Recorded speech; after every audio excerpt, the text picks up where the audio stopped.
하나님의 말씀 하박국 2장 1절에서 4절까지 말씀입니다. 제가 가진 성경은 1302쪽쯤 됩니다. 4절인데요. 우리 같이 한 목소리로 함께 봉독하겠습니다. 내가 내 파수하는 곳에 서며 성루에 서리라. 그가 내게 무엇이라 말씀하실는지 기다리고 바라보며 나의 질문에 대하여 어떻게 대답하실는지 보리라 하였더니 여호와께서 내게 대답하여 이르시되 너는 이 묵시를 기록하여 판에 명백히 새기되 달려가면서도 읽을 수 있게 하라. 이 묵시는 정한 때가 있나니 그 종말이 속히 이르겠고 결코 거짓되지 아니하리라. 비록 더딜지라도 기다리라. 지체되지 않고 반드시 응하리라. 보라, 그의 마음은 교만하며 그 속에서 정직하지 못하나 의인은 그의 믿음으로 말미암아 살리라. 아멘. 할렐루야. 좌우로 또 앞뒤로 또 가정에서 인사하겠습니다. 사랑합니다. 축복합니다. 더 은혜 많이 받으세요. 오늘 하박국 5번째 오직 의인은 믿음으로인데요. 강의한 다 받으셨죠? 없으신 분 손 한번 들어주세요. 다 있으시죠? 강의한 보시면서 또 함께 말씀 듣도록 하겠습니다. 이제 오늘 1장 마치고 2장으로 들어가는데요. 제가 5번째인데 앞에 이제 첫 시간은 전체 개간이었고 이제 두 번째, 세 번째, 네 번째 시간에 1장을 했는데 잠깐 들어가며 하고 거기 이제 복습을 하겠습니다. 이 하박국에는 두 가지 질문과 두 가지 대답이 있는데요. 첫 번째 질문이 이제 1장 2절부터 4절에 하박국이 하나님께 한 질문은 이거였습니다. 도대체 유다의 불의를 하나님 언제까지 그대로 두고만 보시겠습니까? 라고 하나님께 질문을 하죠. 그러자 하나님께서는 4절부터 11절에 내가 바벨론을 들어서 유다를 심판할 것이다. 이 혹대려다 혹 붙인 격이죠. 이 하박국이 깜짝 놀란 것입니다. 다시 질문을 해요. 아니, 우리 유다보다도 더 포악한 바벨론을 사용해서 우리를 심판하신다는 게 그게 맞는 말이나 합니까? 맞는 말이기나 합니까? 그게 하나님 성품에 맞는 일입니까? 라면서 하나님께 이제 질문을 합니다. 그러자 하나님께서 대답하신 부분이 오늘 바로 2장 1절에 4절이에요. 그러니까 오늘의 이제 줄거리가 한 줄로 얘기하면 하나님의 대답이 이거예요. 때가 되면 바벨론 역시 심판을 받을 것이고 의인은 그때까지 신실하게 살아야 된다. 이것이 이제 오늘 핵심 줄거리입니다. 오늘 4절인데요. 그래서 이제 첫 번째 1절을 보면 하나님께 이렇게 억울한 마음으로 또 답답한 마음으로 하나님께 항변을 하던 이 하박국이 갑자기 태도를 돌변합니다. 1절을 읽으시면 갑자기 하박국의 태도가 바뀐 것을 확인할 수 있습니다. 우리 1절 말씀 같이 한번 읽겠습니다. 시작. 내가 내 파수하는 곳에 서며 성루에 서리라. 그가 내게 무엇이라 말씀하실는지 기다리고 바라보며 나의 질문에 대하여 어떻게 대답하실는지 보리라 하였더니, 여기 이제 두 번째 질문까지 했던 이 하박국이 이제 어떻게 태도가 바뀌냐면, 내가 그동안은 이제 말로 항변했는데 더 이상 입은 닫고 내 눈을 열고 내 귀를 열어서 도대체 하나님 뭐라고 하는지 내가 들어보겠습니다. 그런데 그 뭐라고 말씀하시는지 듣는 걸 어디서 듣느냐고 했냐면 1절에 보면 거기 망누라 돼 있죠. 성누라 돼 있죠. 성누 또 파수하는 곳이라고 돼 있습니다. 이 파수하는 곳 성누는 이제 군사 용어거든요. 갑자기 뭐 하박국이 있고 군대를 입대한다는 말인가? 그게 아니고 이게 비유적인 용어입니다. 여러분, 파수대 성누는 어떤 곳입니까? 높은 곳에 올라서서 이제 앞에 무슨 일이 있는지 이제 내다보는 곳이죠. 더 잘 보이게 하기 위해서 가장 먼저 볼 수 있도록 파수대와 성누에 파수꾼이 서고 또 병사가 거기에서 보초를 쓰는 것이죠. 그래서 이제 망대에 올라서 이제 긴장하면서 눈앞을 바라보면서 도대체 무슨 일이 일어나는지 하나님이 뭐라고 하는지 내가 아주 가장 가까이 보겠습니다라는 그런 이야기죠. 특별히 이제 성루에 올라서 멀리 보는 것처럼 실제로 이 하박국 이야기 보면 이제 하나님께서 이제 앞으로 이제 응답해 주시는데 눈앞에 펼쳐진 그런 현실을 넘어서 이제 긴 역사 가운데 하나님께서 이제 어떻게 일하실지를 이 하박국에게 보여줍니다. 자, 성리에 올라선 그 긴장한 보초처럼 도대체 하나님께서 어떻게 대답하실까 하고 긴장하고 이제 기다리고 있습니다. 그런데 우리가 볼 때는 대답이 금방 와요. 2절에 보면 하나님의 대답이 이제 곧바로 옵니다. 1절이 맞췄고 2절. 자, 2절 한번 읽겠습니다. 시작. 여호와께서 내게 대답하여 이르시되 너는 이 묵시를 기록하여 판에 명백히 새기되 달려가면서도 읽을 수 있게 하라. 아멘. 우리는 1절과 2절을 그냥 넘어가면 안 됩니다. 1절에 그렇게 항변하다가 하나님 대답해 주십시오. 항변하다가 입을 닫고 귀를 열고 눈을 열어서 성로에 올라가서 하나님의 응답을 듣겠습니다 했는데 2절에 대답했어요. 그러면 여러분 1절과 2절 사이에 기간이 얼마나 될까요? 얼마나 될까요? 알 수 없죠. 우리는 1절이 있고 2절이니까 그러니까 금방 뭐 이렇게 기도 내가 한번 들어보겠습니다 하고 다짐하고 딱 올랐는데 바로 응답한 것처럼 응답인 것처럼 생각할 수 있는데 이 기간은 알지 못합니다. 그런데 여러분 이 기간 동안 이 기간이 얼마나 됐는지 모르는데 그 기간 동안 이 하박국의 심정이 어땠을까요? 입은 닫았지만 그의 심장으로는 그의 심령으로는 간절히 기도하고 있었을 것입니다. 마치 이 기간은 어떤 기간이냐면 이제 이번 주일에 느헤미야 강의 세 번째 시간에 느헤미야가 기도 시작한 지 느헤미야는 몇 달 만에 응답을 받아요. 계산을 해보면 느헤미야는 4달 만에 하나님의 응답이 옵니다.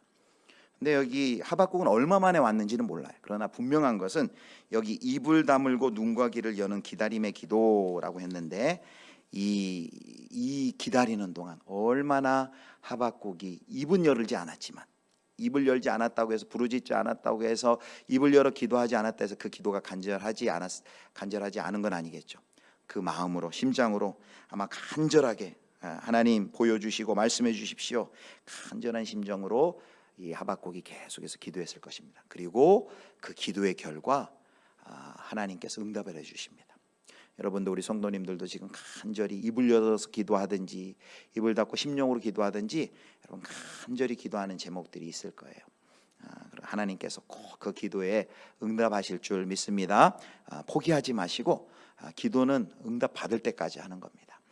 자, 보겠습니다. 그럼 이제 하나님께서 응답을 해주셨는데 응답을 뭐라고 해주셨는지 자 오늘 교환에 나와 있는데 4가지 응답을 해주셨어요. 한번 보겠습니다. 자, 첫 번째 응답입니다. 첫 번째는 방금 우리가 읽었는데 여호와께서 내게 대답하여 이르시되 응답이 왔어요. 너는 이 묵시를 기록하여 판에 명백히 새기되 달려가면서도 읽을 수 있게 하라 그랬습니다.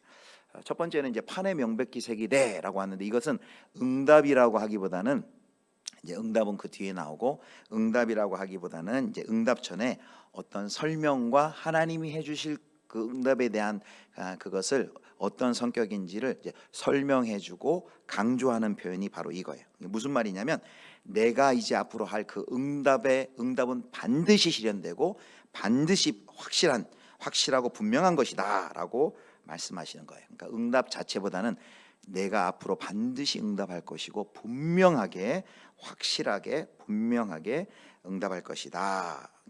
하나님이 해주실 응답이 얼마나 확실한지 이렇게 얘기하는 거예요. 그래서 그걸 설명하는 것이 판에 명백히 새기되라고 했어요. 판에다가 글씨를 쓰면 좀 그 글씨가 지워질 수도 있는데 판에 명백히 새긴다는 건 새긴 것은 지워질 수 없다는 것을 이야기하는 것입니다. 그리고 여기 뭐라고 그랬냐면 명백히 새기되 달려가면서도 읽을 수 있게 하라. 이제 해석이 조금 다르기도 한데 오늘 본문처럼 읽으면 어떤 뜻이 되냐면 판에다 새겨서 달려가는 사람이 금방 알 수 있도록 하라는 것은 그 모든 사람이 필히 알아야 할 아주 중요한 말씀이다. 그런 뜻을 가지고 있습니다. 그리고 여기 이제 묵시라 그랬죠. 묵시라고 했는데 이 묵시라는 것은 정확하게는 이제 2장 5절부터 20절까지의 이제 바벨론의 패망에 관한 하나님의 약속이 바로 묵시입니다. 그래서 하나님의 약속인데 그 하나님의 약속은 마치 쏜 살과 같아서 살을 쏘면 어떻게 됩니까? 반드시 그 살이 그 목적지 희위를 떠난 화살이 관역에 도착하는 것처럼 나의 약속은 반드시 이루어진다. 하나님의 응답은 확고하다, 분명하다라는 것을 먼저 2장 2절에 이제 첫 번째 하나님이 기도의 응답으로 말씀을 하세요. 자, 이제 두 번째입니다. 두 번째 응답은 뭐냐면 반드시 때가 있다라고 말씀하십니다. 자, 이것이 이제 3절에 나와요. 하박국 2장 3절 말씀 한번 같이 읽겠습니다. 3절 우리 같이 읽습니다. 시작. 이 묵시는 그 종말이 속히 이르겠고 결코 거짓되지 아니하리라. 비록 더딜지라도 기다리라. 지체되지 않고 응하리라. 반드시 응하리라. 아멘. 자, 이제 본격적으로 이렇게 뜸을 들이시면서 이제 빨리 대답해 주시면 좋겠는데 본격적인 대답 전에 내가 하는 응답은 말이야 분명하게 이루어져, 확실히 이루어져 이야기를 한 다음에 그 다음에 이제 응답을 해주세요. 그게 뭐냐면 첫 번째, 반드시 때가 있다. 반드시 때가 있다 말이에요. 그게 어디에 나갑니까? 2장 3절에 전반절에 보니까 뭐라 그래요? 이 묵시는 정한 때가 있나니, 이렇게 말합니다. 정한 때가 있나니. 그래서 여러분, 하나님의 정하신 때가 있어요. 우리의 때하고 하나님의 때하고 달라요. 주께서는 하루가 천년 같고 천년이 하루 같다라는 그 말씀이 있지만, 우리가 계획하는 때와 하나님이 계획하는 때가 달라요. 우리는 이때 왔으면 좋겠는데, 이때 했으면 좋겠는데, 그때 그 계획대로 우리의 시간과 하나님의 시간이 반드시 일치하는 건 아니에요. 그게 내가 생각한 것보다 더 빠를 수도 있고 더 늦어질 수도 있어요. 공간복음에 보면 그 베드로와 그 제자들이 갈릴리 바다를 건너다가 이제 큰 풍랑을 만나죠. 풍랑을 만나 가지고 초저녁에 출발했는데 이게 밤새도록 그 풍랑 속에서 거의 죽을 지경에 있습니다. 근데 예수님이, 그 말씀에 보면 예수님이 산에 기도하러 가셨는데 그 광경을 다 보고 계세요.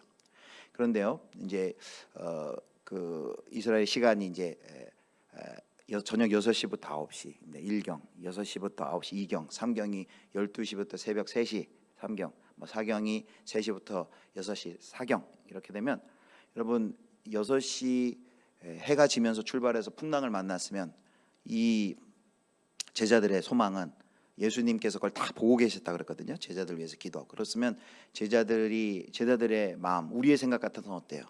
이왕이면 1경 빨리 그 일이 있은 다음에 빨리 가서 구해 주시면 얼마나 좋아요. 하나님께서, 예수님께서 기도하다가 나중에 3경쯤, 나중에 한참 시간이 흐른데 예수님이 일어나셔서 그들을 구하러 오십니다. 그러니까 우리의 생각과 하나님의 생각이 다르다는 거죠. 하나님의 시간이 달라요. 근데 하나님의 정하신 때가 반드시 있다 말합니다. 이 묵시는 정한 때가 있다. 우리의 역사 현실 보면 도대체 하나님 뭐하고 계신 것이고, 하나님의 왜 공의를 드러내지 않고 계시고 이 악이 이렇게 만연하게 놓아둡니까? 라고 지금 하박국은 그렇게 지금 생각을 하고 있는데, 하나님은 하나님 뭐라고 말씀하십니까? 악한 바벨론이 지금 저렇게 견고하게 서 있다고 하더라도 괴로워할 필요가 없다. 그들은 반드시 내 때에, 내가 정한 그 때에 자기들의 그 악을 심판당할 것이다 라고 말씀을 하시는 것입니다. 하나님께서 공의의 시행을 잊어버리신 것은 아닐까?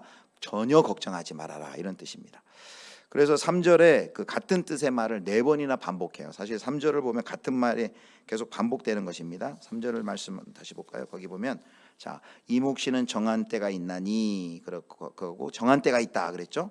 그다음에 종말이 속히 이르겠다.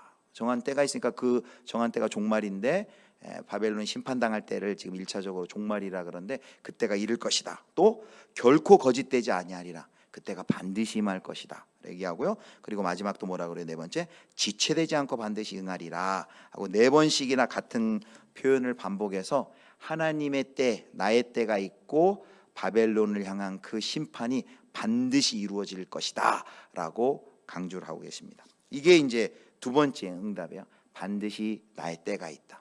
내가 심판할 때가 반드시 있다. 하나님의 때가 있다라는 것입니다. 이따가 우리가 이제 예배 마치고 그 주님의 시간에 주의 뜻 이루어지길 기다려 그 찬양 부를 거거든요. 그래서 우리의 시간과 하나님의 시간이 다를 때 우리가 굉장히 낙심이 되죠. 그러나 분명한 것은 우리의 시간보다 하나님의 타이밍이 더 정확한 줄 여러분 믿으시길 바랍니다. 이제 그 주제하고 관련해서 이제 기다림이란 주제로 넘어가요. 자, 이제 세 번째, 그렇다면 세 번째 응답은 뭐냐면 이제 그러므로 기다리라요. 그러므로 기다려. 반드시 정한 때가 있으니 이제 성도들이 해야 할 일은 뭐예요? 그러므로 기다려라라고 말합니다. 세 번째 말씀하십니다. 자, 세 번째 그 3절 하반절 다시 한번 볼게요. 3절 하반절 말씀 보면 뭐라고 되어 있냐면 비록 더딜지라도 기다리라. 지체되지 않고 반드시 응하리라. 이게 세 번째 응답입니다. 그러므로 비록 더딜지라도 기다리라입니다. 기다리라. 여러분 기다리는 거 좋아하세요? 기다리는 거. 저도 기다리는 거 되게 싫어요. 그래서 제가 맛있는 거 좋아하지만 이렇게 길게 기다리는 집은 가서 덜 맛있는 집에 가더라도 기다리는 거 너무 싫어요. 이렇게 기다리는 거 참 싫어요. 여러분 기다리는 것 좋아하실까요? 좋아하시는 분은 없을 거예요. 그런데 오늘 우리가 말씀을 통해 성도의 삶은 한마디로 말하면 기다리는 사람들이라고 정의할 수 있습니다. 기다리라. 자, 이게 이제 우리가 근데 오늘 이 기다림에 대해서 조금 더 생각해 볼 텐데요. 우리가 그동안 생각한 것처럼 기다리면은 참고 인내하는 것이라 생각하는데요. 하박국에서는 그렇게 얘기하지 않습니다. 기다림이 참고 인내하라는 말이 아니에요. 오히려 참고 인내하라는 말보다는 여기 하박국에서 말하는 기다림은 어떤 뜻이냐면 하나님께서 역사를 그렇게 진행하신다는 것을 믿으라라고 얘기하는 거예요. 그래서 기다림이 하박국에서의 기다림은 믿음이에요. 막 이 기다림이 속수무책이라서 어쩔 수 없이 기다리는 것도 아니고 뭐 달리 방법이 없으니까 요행수를 기다리면서 기다리는 것도 아니고 다른 도리가 없으니까 뭐 팔자소간이겠거니 숙명론자처럼 기다리는 것도 아니고 아무런 대책이 없이 막연한 기대감도 아니고 그리고 막 이를 악물고 어떻게든 내가 버텨보자 그런 기다림도 아니고 이 하박국이 말하는 우리 보고 하나님 말씀하신 기다리는 뭐예요? 반드시 이룰 것이니까 너는 기다려라. 반드시 이루을 것을 확신하기 때문에 하나님을 향한 그 믿음의 결과가 기다림인 거예요. 그러니까 이거는 속수무책 어쩔 수 없어서 기다리는 아무런 대책이나 방법이 없어서 우리가 무기력해서 기다리는 것과 전혀 달라요. 그래서 성도의 기다림은 뭐다? 성도의 기다림은 믿음이다라는 것을 하박국에서 이야기를 합니다. 결과가 어떨 것인지 너무나도 분명하기 때문에 지금 하나님께서 2절에 말씀하신 4번씩이나 3절에도 말씀하신 하나님께서 반드시 종말이 올 것이고 나의 때가 올 것이고 하나님께서 반드시 때가 있다고 말씀하셨으니 그 하나님의 하나님 되심을 믿는다면 하나님의 하나님 되심을 믿고 반드시 마지막 그 때가 올 것을 하나님의 시간 하나님의 때가 올 것을 믿고 그것을 기다려라 하는 거죠. 그러니까 그 기다림은 믿음이다라고 말씀을 하십니다. 하나님의 하나님 되심을 우리가 믿고 신뢰한다면 이제 우리 가운데 소망이 생기는 것이죠. 그 소망이 확실하니까 우리는 기쁨으로 기다리는 거예요. 마치 소풍을 앞두고 있는 학생이 소풍을 이제 기다리는 것처럼 반드시 내일 모레 이제 소풍 갈 것을 기다리면서 여러 가지 준비하고 콧노래를 흥얼거리면서 그날을 기다리는 것처럼 하나님이 반드시 정하신 때가 있고 하나님의 시간이 있고 하나님이 일하실 것을 믿고 기다리는 것이죠. 이 말씀 준비하면서 주일에 했던 그 설교하고 연결이 되더라고요. 준비된 해피엔딩이 있다 그랬는데 해피엔딩을 우리가 기다리는 사람들이잖아요. 결국 해피엔딩을 기다리는데 우리는 기다리는 억지로 막 이를 악물고 막 힘들고 속수무책이고 방법이 없으니까 자포자기 심정으로 기다리는 게 아니라 성경에 보면 곳곳에 하나님께서 합력하여 선을 이루시고 두려워 말라 내가 너와 함께한다 말씀하시고 보라 내가 만물을 새롭게 하리라 말씀하시고 십자가 부활로 말씀하시고 우리 가운데 분명히 모든 일들을 합하여 하나님의 선을 이루신다 약속하셔서 그 하나님의 말씀 하나님의 하나님 되심이 확실하고 신실하시기 때문에 우리는 기다리는 거죠. 기쁨으로 그리고 믿음으로 우리가 소망으로 기다리는 것이죠. 자, 그래서 기다리라라고 말씀을 하십니다. 자, 이제 4번째 응답이에요. 자, 4번째가 이제 오늘 핵심이고 오늘의 설교 본문이기도 하고 사실 그 하박국의 요절이 2장 4절이에요. 여러분 가장 잘 아는 하박국 말씀이 2장 4절에 있는 의인은 그의 믿음으로 말미암아 살리라 이거죠. 그리고 또 유명한 게 그 CCM으로 유명한 무화과 나무 잎이 마르고 포도 열매 맺히고 그 나오는 그 이제 하박국 3장의 이제 마지막 17절부터 유명하고 이 2장 4절은 하박국 전체의 요절입니다. 오직 의인은 믿음으로 말미암아 살리라. 자, 이것이 무슨 뜻인지 이제 마지막으로 이제 살펴보도록 하겠습니다.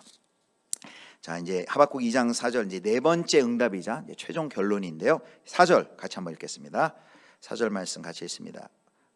2장 4절 하박국 2장 4절 읽습니다. 시작.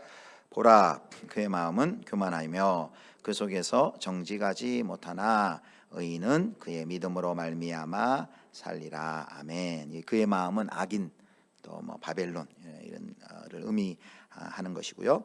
자, 여기 이제 의인은 믿음으로 말미암아 살리라라는 이 말씀이 나오기 전에 우리가 주제가 뭐였어요? 기다림이란 주제였어요.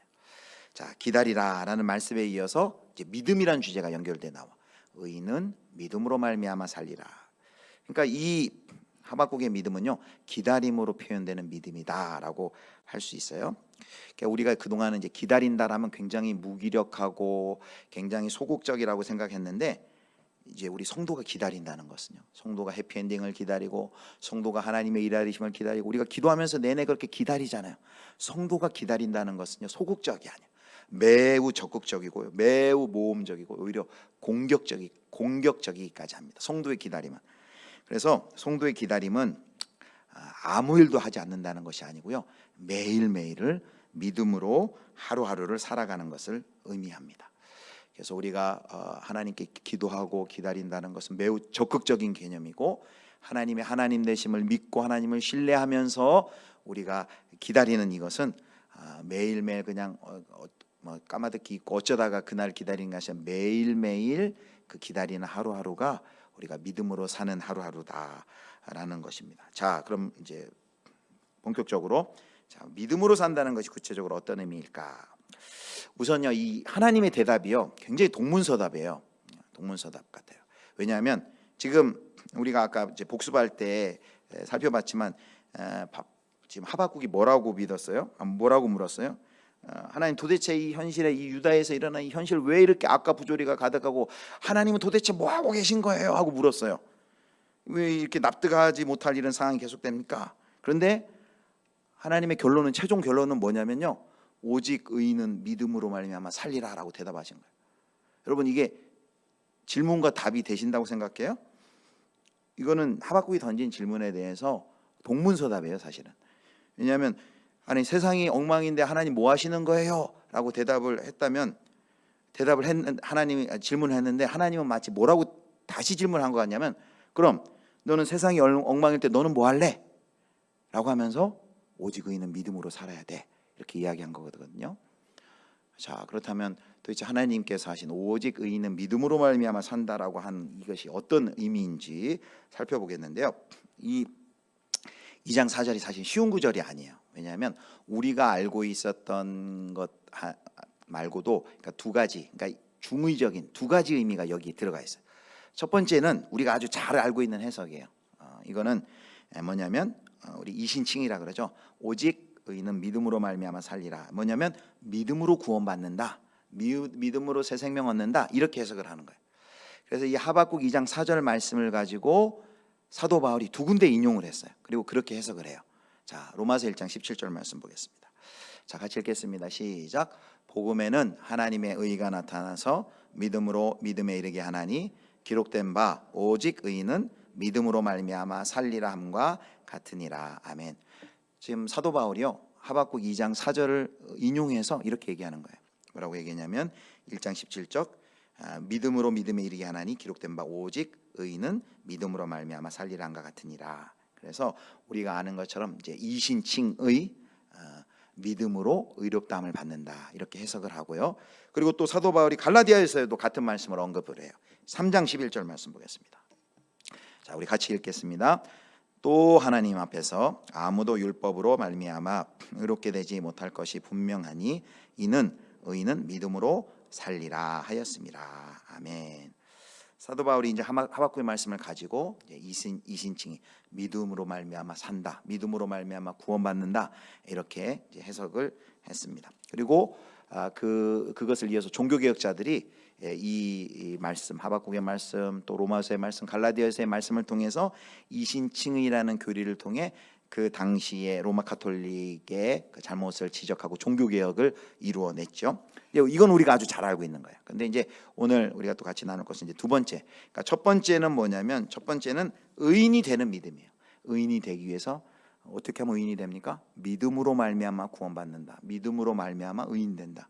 이건 우리가 잘 알고 있는 해석이에요. 그런데 이 2장 4절은 또 1번 의인이 되는 믿음으로 해석할 수도 있지만, 두 번째 의인으로 살아가는 믿음으로도 또 해석이 됩니다. 오히려 본문에 사용됐던 그 믿음이란 단어를 보면 오히려 2번으로도 해석을 해야 되고, 그리고 2번처럼 해석한 게 히브리서 본문에 나와요. 그러니까 1번처럼 믿음으로 구원받습니다라는 해석은 로마서 갈라디아에서 나온다면, 2번처럼 의인은 의인으로 살아가는 믿음. 그러니까 어떤 한 사람이 예수 믿고 예수 믿음으로 구원을 받았어요. 그렇다면 그 다음에 또 그 사람은 믿음으로 살아가야 되는 것. 이것이 이제 두 번째 의미예요. 자, 그래서 2장 4절에서 가장 중요한 거는 뭐냐면 그의 믿음으로 말미암아입니다. 그의 믿음으로 말미암아. 근데 여기 이제 이제 믿음이라는 단어가요. 믿음이라는 단어가 뭐냐면 이제 히브리어로 한번 들어놓으셔도 좋을 것 같아요. 에무나라는 단어예요. 이제 앞으로 이 단어를 들으실 기회가 많을 거예요. 에무나라는 단어인데요. 어떤 뜻이냐면 히브리에서는 견고함, 버팀, 신실함 이런 뜻이 있어요. 근데 구약에 에무나라는 이 단어가 49번이 쓰였는데요. 48번이 다 이 영어, 특별히 영어 성경 같은 경우는 이런 의미, 견고함, 버팀, 특별히 이제 신실함이라고 해석을 했고, 딱 한 번 믿음으로 해석한 게 오늘 이 하박국 2장 4절 말씀이에요.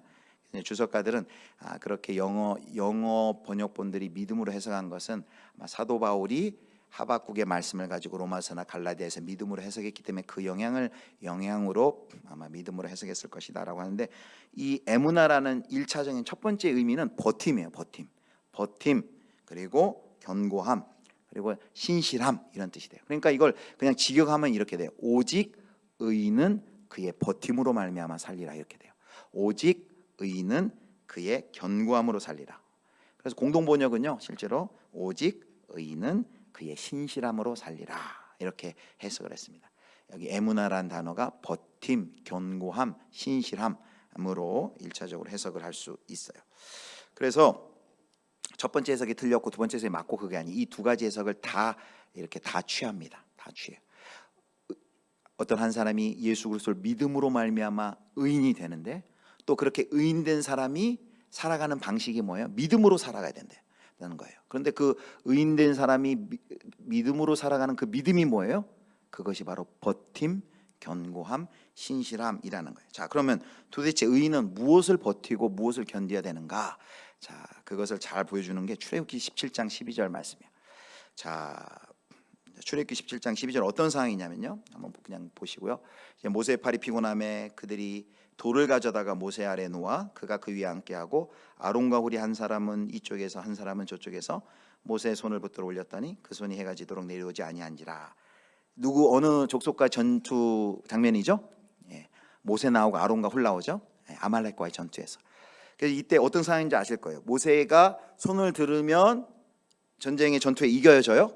손을 들면 이겨요. 그런데 신기하게 피곤하게 이 아론과 이 모세의 손이 내려오면 그 전투를 져요.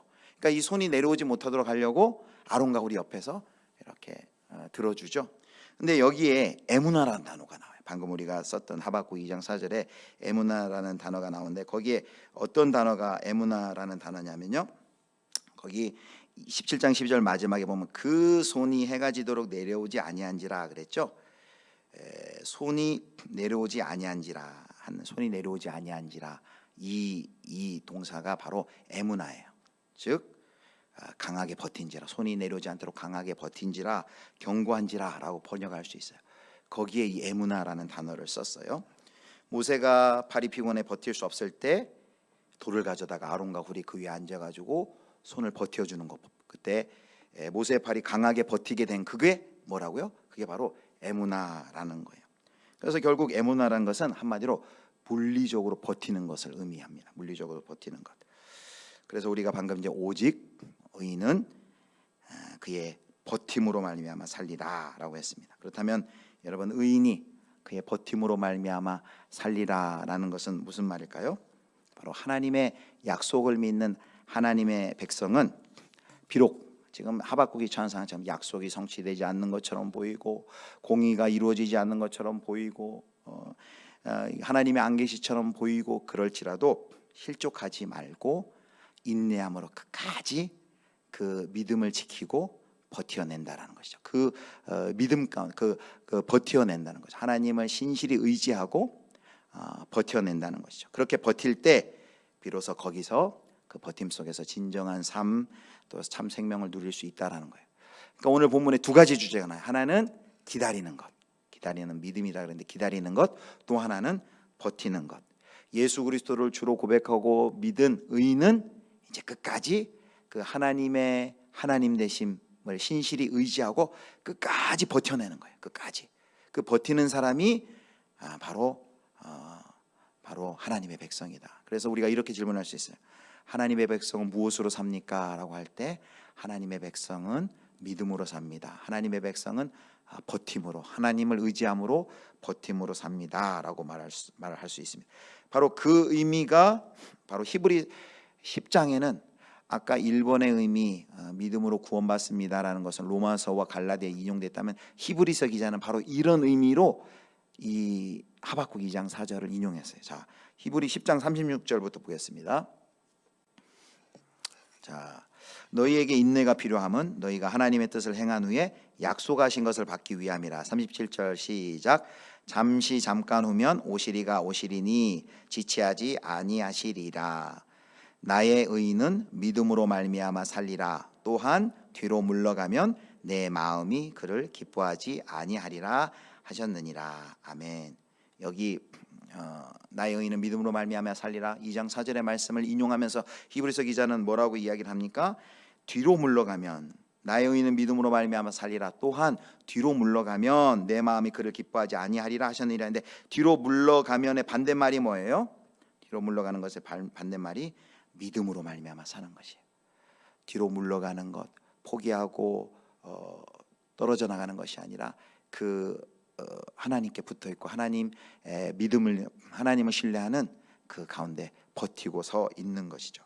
그래서 히브리서 이 기자는 지금 예수 안 믿는 불신자들에게 이야기를 하고 있는 게 아니에요. 지금 구원받은 성도들에게 신자가 말세에 어떻게 살아야 하는지를 지금 이야기하고 있는 문맥에서 하박국 2장 4절을 인용하고 있는 것입니다. 그러면서 믿음으로 말미암아 사는 것에 이야기를 해요. 그리고 그것에 반대되는 뒤로 물러가는 것이에요. 버티지 못하고 신앙을 포기하는 것, 그게 바로 뒤로 물러가는 것입니다. 말하자면 믿음의 담대함을 버리지 마라. 아무리 어려운 일이 있고 눈앞에 악이 관영하는 듯 보이고 공의가 없는 듯 보여도 하나님의 하나님 되심은 지금도 이루어지고 있다. 신실하신 하나님을 붙들고 버티고 끝까지 견뎌라 라고 말합니다. 그래서 아까 하박국에서 기다림이 믿음이라 했다면요, 히브리서에서는 인내가 믿음이에요. 인내가 믿음입니다.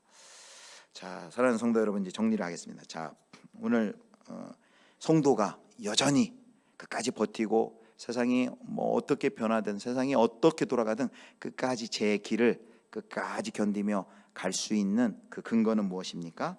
그것은 하나님의 통치하심, 하나님의 하나님 되심, 하나님의 다스리심에 대한 절대적인 신뢰입니다. 우리가 그 하나님의 하나님 되심을 믿기에, 하나님의 통치하심을 믿기에, 하나님의 다스리심을 믿기에, 하나님의 약속은 반드시 이루어지실 것을 믿기에 우리가 기다리는 것이죠. 소망 중에 기다리는 것입니다. 그리고 또 하나, 오늘 하박국 선지자는 처음에는 하나님께 그렇게 질문했죠. 도대체 이 악한 현실을 어떻게 둘 것입니까? 하나님 뭐하고 계십니까? 그런데 하나님께서는 오히려 이렇게 말합니다. 너가 바벨론의 존재, 악한 존재, 그거에 대해서 내가 불평할 것이 아니라 오직 의인은 믿음의 삶을 살아야 된다. 나를 신뢰하고 나를 붙들고 나를 의지하고 경고히 믿음에 서 있어야 된다. 뒤로 물러서지 않고 나를 신뢰하면서 나를 붙들고 있어야 된다라는 그 대답을 해주고 계신 것입니다. 오직 의인은 그의 버팀으로 말미암아 살리라, 그의 경고함으로 말미암아 살리라 라는 이 진리를 이제 멋지게 보여주는 영화가 있어요. 여러분 어르신들은 예전에 봤을 텐데 이번에 최근에 2016년인가 다시 리메이크 돼서 다시 나왔는데, 그 배너라는 영화 아시죠? 1956년작인데 몇 년 전에 이렇게 필름 좋게 해서 다시 한번 상영됐고, 그리고 이제 2016년인가 다시 리메이크해서 했는데, 이 배너라는 스토리 워낙 죽기 전에 꼭 봐야 하는 영화라고 그렇게 말하더라고요. 근데 거기 보면 배너의 이제 마지막 유명한 장면이 있어요. 마지막 이제 전차 장면인데요. 거기 이제 두 명의 이제 주인공이 나죠. 그 이제 유다 배너가 나오고 철천 존슨 메살라가 네 마리씩 말을 타고 경주를 합니다. 근데 이 메살라가 탄 이 흑마는 이 바퀴에, 나중에 이제 잠깐 뒤에 영상 보실 텐데요, 바퀴에 이 톱날이 달려가지고 근처만 오면 다 옆에 왔던 마차들이 부셔지고 다 뒤뚱고 엉망진창이 됩니다. 그러니까 이게 벌써 이렇게 기종 이제 성능도 좋지 않고, 근데 문제는 이제 모든 조건이 불리한 그 상황 가운데 전차 경주가 진행되기 때문에 이거는 그냥 객관적으로 보면 이 메살라가 이길 수밖에 없는 그런 경주예요. 그런데 여기 유다 배너 역할을 한 사람이 그 유명한 찰턴 헤스턴이라는, 이제 쉽게 해서 모세 역할도 했는데, 찰턴 헤스턴이 막 키가 한 190 정도 되고 막 근육줄의 남자인데, 이 배우가 이제 영화를 찍기 위해서 이 마차를 타는 것을 연습을 했대요. 근데 너무 힘들다는 거예요. 너무 힘들어요. 그래서 너무 힘들어가지고 메살라 역을 맡은 이제 스테반 보이드라는 이제 배우하고 그 역할을 하는데, 이제 감독에게 이렇게 얘기를 했대요. 마차는 타겠는데 내가 경주에서는 도저히 이길 수 없을 것 같다고. 자, 여기까지 보고 이제 마차 경주 현상을 그냥 짧게 그냥 감만 보시라고. 감 어떤 상황인지 한 1분 정도 보겠습니다. 1분 정도. 자.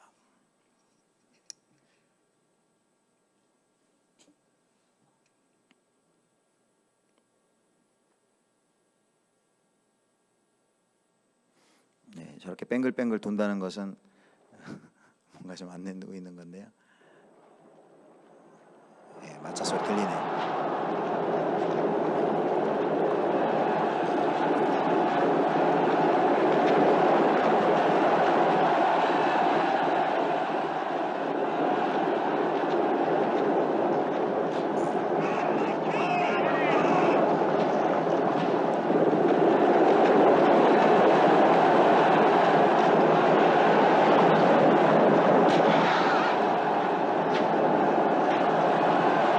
유다 베너하고 메살라하고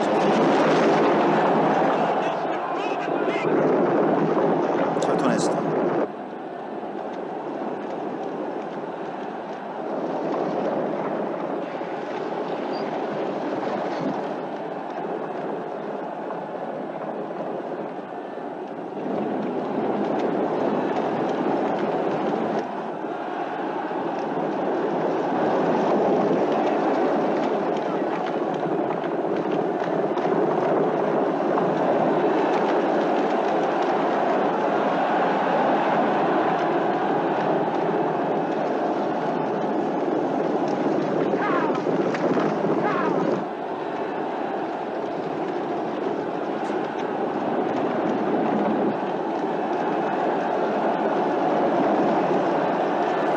네, 이 정도 보겠습니다. 자, 여러분 이 끝이 어떻게 될까요? 누가 이길까요? 찰턴 헤스턴이 감독한테 이렇게 얘기했어요. 마차는 탈 수 있겠는데 내가 경주에서 이길 자신이 없다고. 내가 이렇게 잘할 수 있을지 모르겠다고. 그랬더니 그 감독이 윌리엄 와일러라는 감독인데 이렇게 얘기했대요. 이게 이제 명언이고, 오늘 우리가 성도가 버팀으로 산다는 의미를 잘 보여주는데요. 뭐라고 얘기했냐면, 그 감독이 이렇게 얘기했대요. 와일러 감독이 단지 경주에 있기만 해요. 그러면 당신이 이기도록 해줄 테니까. 단지 경주에 있기만 해요. 그러면 당신이 이기도록 해줄 테니까. 여러분 이게 무슨 뜻일까요? 감독이 이렇게 얘기했어요. 모든 조건에서 유다 베너보다 유리한 메살라가 더 이기는 게 당연한데, 이 결과 이거 안 봐도 결과는 유다 베너가 이깁니다. 어떻게 유다 베너가 이길 수 있었을까요? 네, 감독이 유다 베너가 이기도록 그렇게 각본을 썼고 그렇게 제작했기 때문에. 그러니까 이 배우가 나는 잘 못해가지고 못 이길 것 같습니다. 걱정하지 말라고. 내가 감독이고 이거는 이기는 싸움이고 이기도록 내가 만들 테니까, 이렇게 얘기합니다. 우리도 여러분, 우리 인생의 각본을 짜시는 분, 우리 인생의 감독이 누구세요? 하나님이시라는 거죠. 하나님이 우리에게 말씀하시는 거예요. 야, 너희들 믿음의 경주에 남아있기만 해. 그러면 내가 너로 승리하게 해주마. 이렇게 얘기하시는 거예요. 하나님이 감독이시고 하나님이 인생의 주관자시고 세계를 통치하시고 다스리니까 하나님의 손안에 결과가 달려 있는 것이죠. 그래서 옛날 모세와, 아까 여호수아 이야기됐지만, 모세와 여호수아가 아말렉과 전쟁할 때 그것을 이기게 하신 분이 누구였어요? 그분의 하나님이셨습니다. 그래서 우리가 오늘 말씀처럼 의인은 그 하나님의 약속이 성취될 때까지 그 하나님의 약속이 반드시 이루어질 것을 믿으며, 여기 그의 신실함으로, 그랬네, 그의 버팀, 견고히 하나님께 붙어 있는 거. 이게 뭐 그 자력 구원 이런 걸 얘기하는 것이 아니라요, 구원받은 성도의 살아가는 방식을 얘기하는 거예요.